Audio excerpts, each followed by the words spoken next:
Ilmu pertama yang saya dapatkan adalah teknik smiling voice, berbicara dengan tersenyum. Oke, apa kerja yang dikasih kesempatan untuk itu dari MC terus nari. Karena saya 21 tahun hidup di Jakarta, menjadi orang kota metropolitan. Saya pribadi lebih senang kalau di Jakarta karena sana itu sawah, belum ada gedung. Yang kami hormati Menteri Keuangan Republik Indonesia. Yang kami hormati Adalah serah terima kepengurusan Dewan Pengurus Nasional AAIP. Hadirin yang kami hormati, berikut susunan acara pada pembukaan konferensi AIP. Lahir di Palembang pada tanggal 29 Maret 1967. Ternyata di dunia MC tidak ada istilah don't judge book by its cover.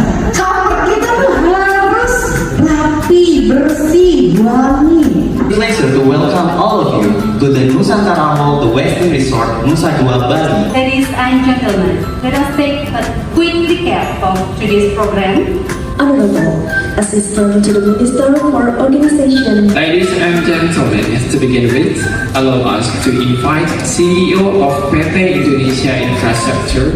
If there is any inconvenience during seminar, and we wish